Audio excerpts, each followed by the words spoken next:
Halo pemirsa Kitab Mawas Diri. Dalam video kali ini, saya akan membawakan sebuah pembahasan yang berjudul Manunggal Sejatining Urip Syekh Siti Jenar bagian ke-10. Semoga pembahasan ini dapat menjadi pengetahuan untuk kita semua. Tanpa berlama-lama lagi, langsung saja kita ke pembahasannya. Mudah-mudahan berhasil, ujar Sunan Giri. Kita harus segera menjatuhkan hukuman. Jika dibiarkan terlalu lama, saya takut acaranya semakin meluas. Sebab apa yang diajarkannya sangat kental dengan kehidupan masyarakat Demak sebelumnya. Mudah-mudahan, ujar Sunan Bonang. Pertama, acaranya benar-benar sesat. Masa Tuhan bisa manunggal dengan dirinya? Manunggaling Kawula Gusti, ujar Pangeran Bayat. Kedua, saya melihat dengan mata kepala sendiri hadirnya Ki Ageng Pengging alias Ki Kebo Kenongo di sampingnya. Jadi tuduhan makar dan isu politik melatar belakangi disebarnya ajaran sesat dan menyesatkan. Jika hal ini dibiarkan, sangat jelas akan merongrong wibawa dan keutuhan negeri Demak Bintoro. Padahal selama ini kita sudah berusaha membangun, mempertahankan, dan membelanya. Ya, saya pun meyakini hal itu Gusti, tambah Pangeran Modang.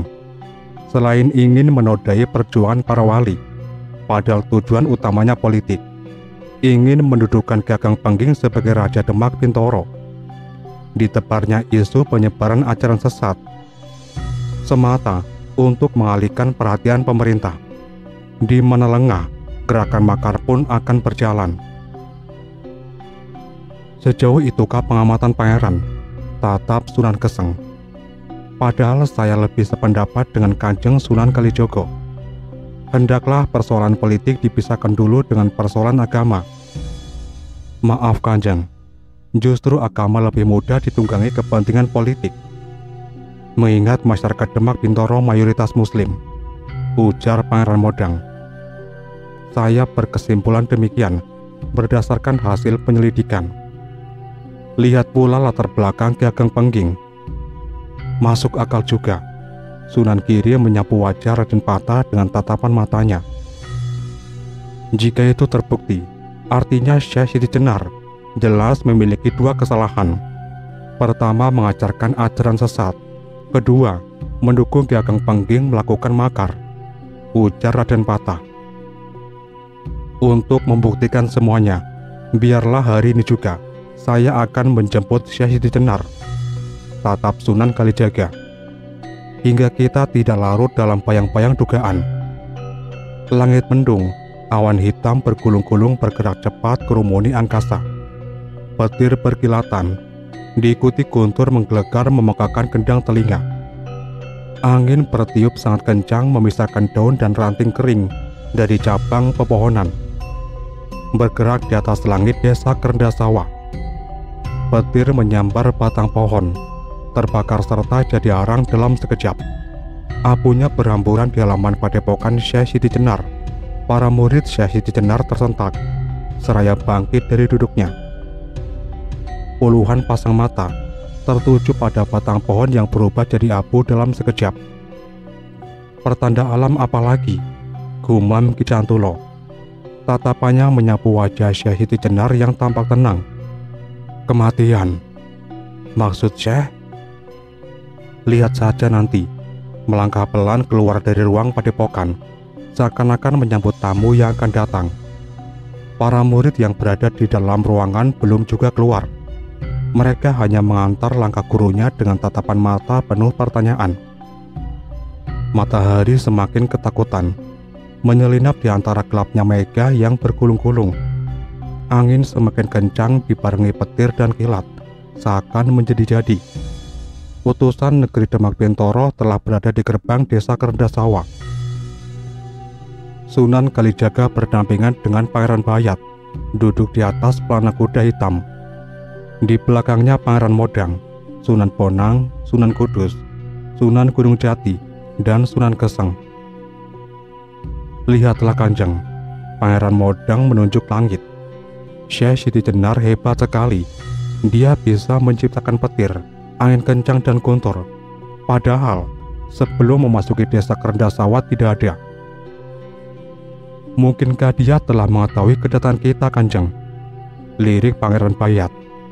Iya, jawab Sunan Kalijaga. Matanya tertuju ke depan.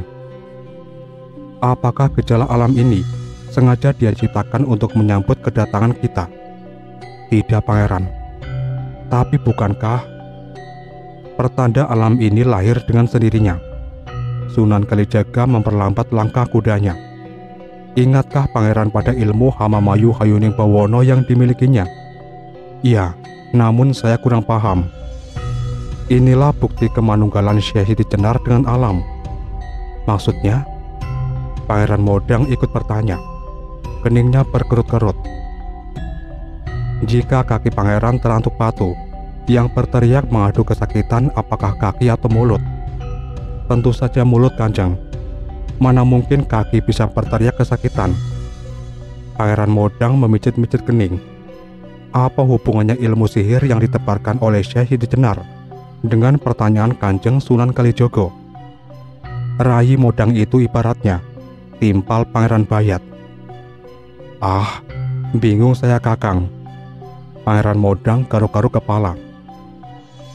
Kita telah sampai di wilayah desa Kerendah Sawah. Sunan Ponang mengangkat wajahnya ke atas, menatap langit yang tiba-tiba terang benderang. Tidak ada angin kencang, petir, bahkan guntur. Aneh. Pangeran Modang memijit-mijit keningnya. Lihatlah, Syekh Siti Jenar sudah tidak lagi menyihir desa Kerendah Sawah. Hebat juga. Matahari kembali bisa menunaikan sisa tugasnya, menatap desa Kerendah Sawah, tanpa terhalang mega tebal yang menggumpal. Hanya lapisan, serta lembaran awan putih tipis menyertainya. Laksana lembaran kertas yang akan ikut serta mencatat sejarah kehidupan manusia yang terjadi di bawah tatapan matahari. Utusan dari Demak Bintoro menambat kudanya di bawah pohon rindang. Sunan Kalijaga melangkah pelan diikuti yang lainnya. Matanya menyapu kaki bukit tempat Syekh Siti Jenar bersemayam. Anak tangga berbaris hingga menyentuh ketinggian bukit untuk mengantar siapa saja yang hendak menemui penghuninya. Kanjeng, itulah tangga susun menuju padepokannya, lirik Pangeran Bayat. Sangat banyak anak tangganya, gerutu Pangeran Modang. Hampir tidak terhitung jumlahnya, saking banyaknya. Tangannya menyeka keringat yang menetes di keningnya. Ya, itulah tangga kehidupan. Terdengar suara Syekh Siti Jenar menggema.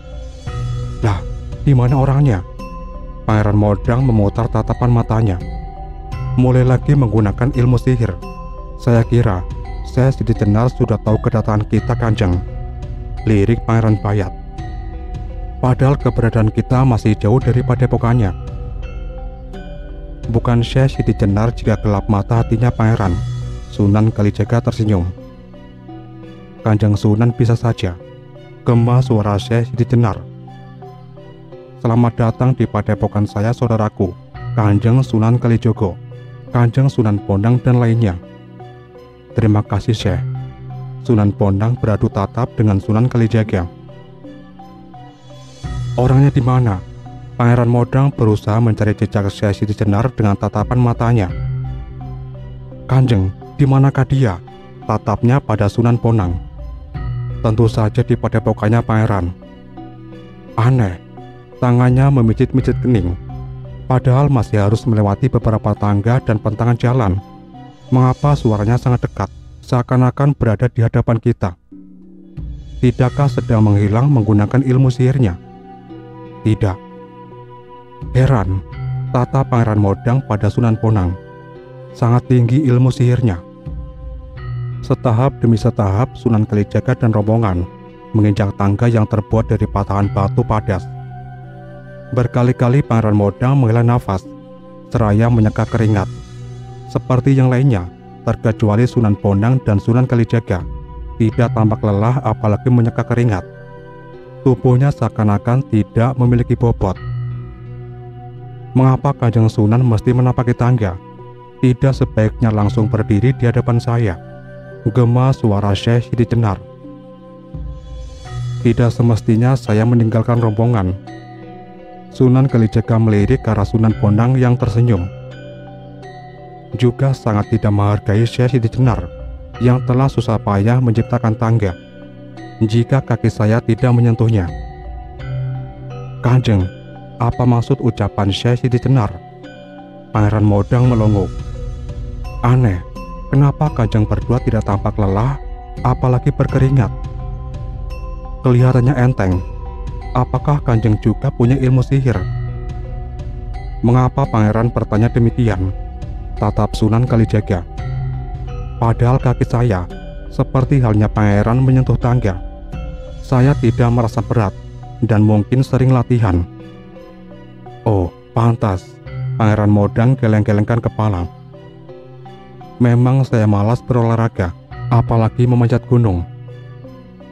Matahari semakin nampak. Panasnya terik menguliti tubuh, seakan-akan ingin puas menyinari para penghuni bumi.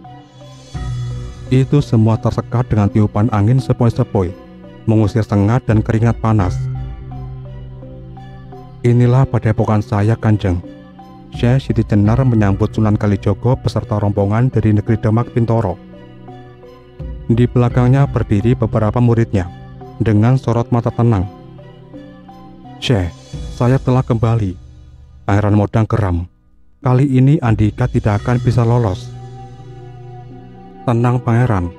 Sunan Kudus meletakkan jari telunjuk di bibirnya.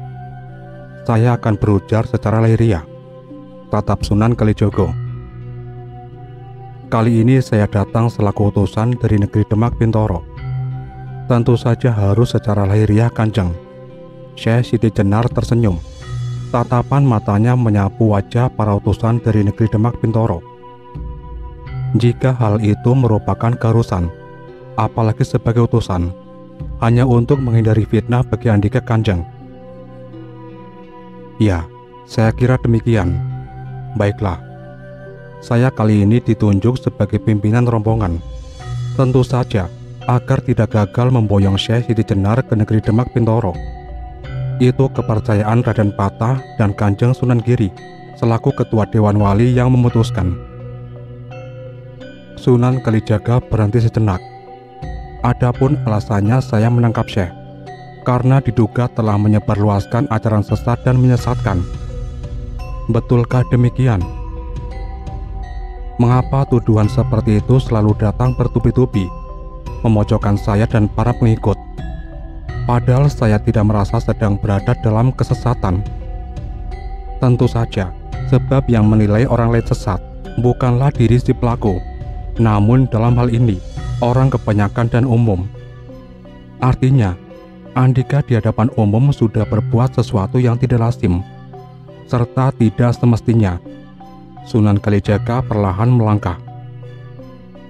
Andika telah melanggar kesepakatan yang telah umum ketahui dan diakui kebenaran, ketepatan, serta lelakunya. Bukankah ketika saya sedang berada di atas punggung dan mementaskan gamelan, alat musik gong itu semestinya dipukul?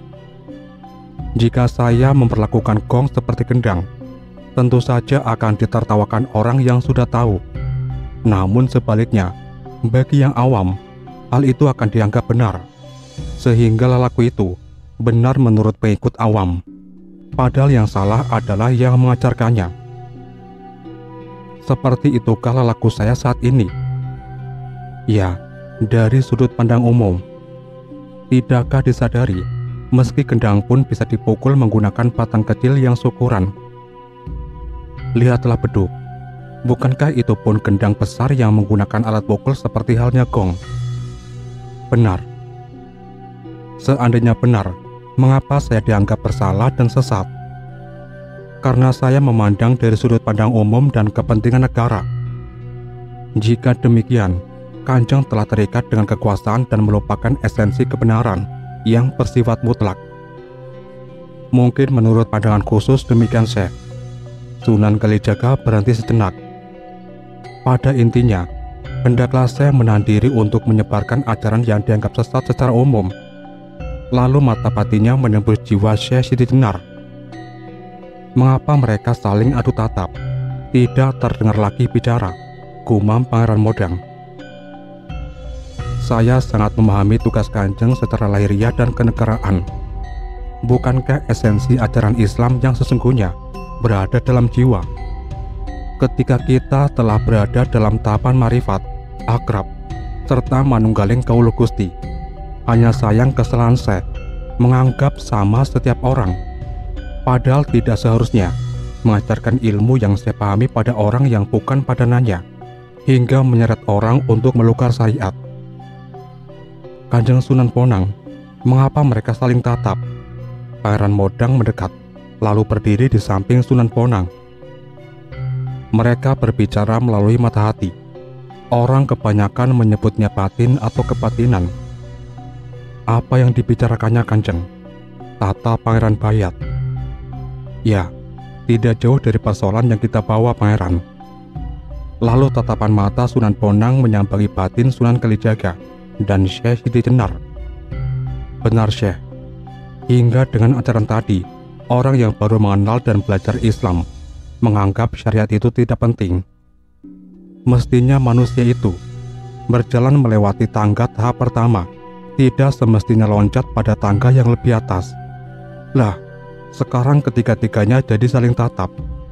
Jadi bingung apa itu batin. Pangeran Modang garuk-garuk kepala. Lalu kita semua menyaksikan orang yang meneng-menengan. Kanjeng Sunan Kudus, tata Pangeran Bayat. Baiklah. Sunan Kudus menyentuh tangan Sunan Bonang. Kanjeng, alangkah lebih baiknya jika pembicaraan Andika bertiga terdengar secara lahiriah. Sunan Bonang menarik nafas dalam-dalam, seraya mencerna permintaan Sunan Kudus. Ya, tentu saja harus terdengar. Kanjeng Sunan Kalijogo, Syekh, lahirkanlah pembicaraan Andika berdua.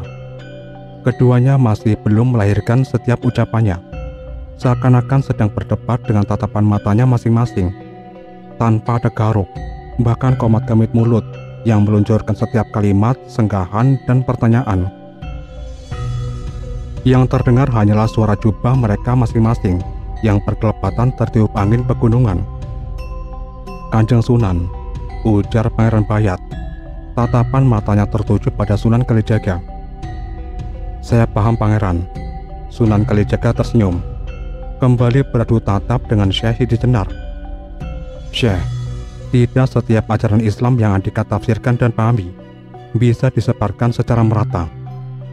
Pemahaman dan pencernaan tentang hal yang tidak tersirat dan tersurat dalam Al-Quran hendaklah dipilih-pilih untuk siapa itu, di mana, lalu tahapan akidahnya. Sebab ilmu itu ada yang bisa disampaikan melalui dakwah secara umum, terbuka. Juga ada yang semestinya harus dikonsumsi dan ditelaah berdasarkan tingkatan tertentu. Mengapa mereka masih saling tatap? Pangeran Modang masih kebingungan. Baiklah Kanjeng, Syekh Siti Jenar menganggukkan kepala. Bagi saya, setiap orang adalah sama. Sama sekali tidak ada tingkatan yang lebih rendah dan lebih tinggi. Masa mereka tidak sanggup mencerna dan menelaah setiap pemikiran saya? Sekarang sudah terdengar. Pangeran Modang tersentak. Tapi apa yang dibicarakannya? Memekakan gendang telinga dan tidak nyambung, lalu menghela nafas dalam-dalam.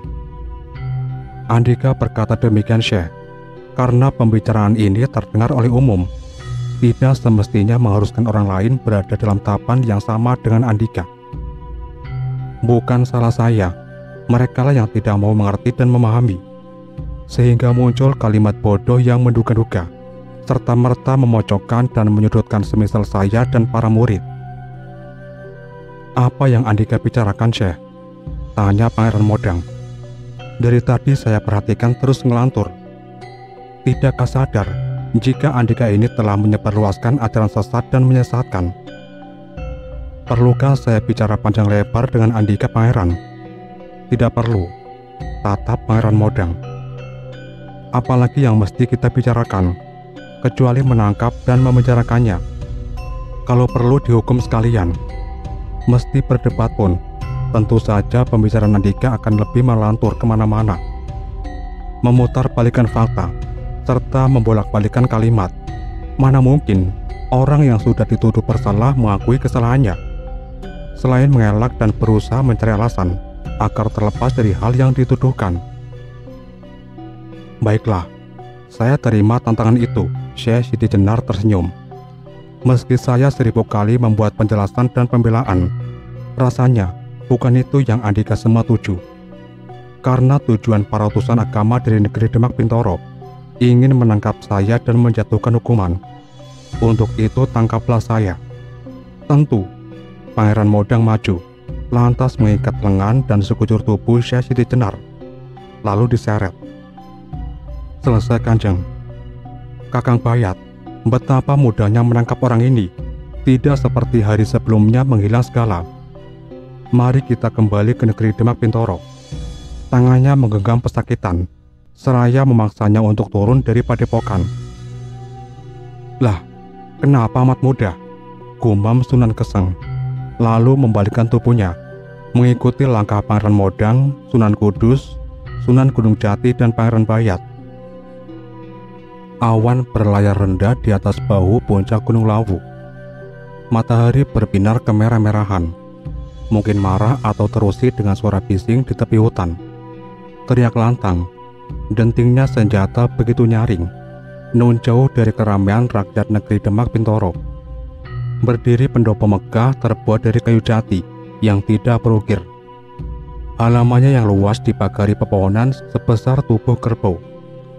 Daun rimbunya menutup langit, pagar hidup dan tumbuh. Loro Kempol berdiri di depan para lelaki telanjang dada, tubuh kekar serta berotot. Setiap tangan menggenggam pedang, lalu berpasangan saling serang.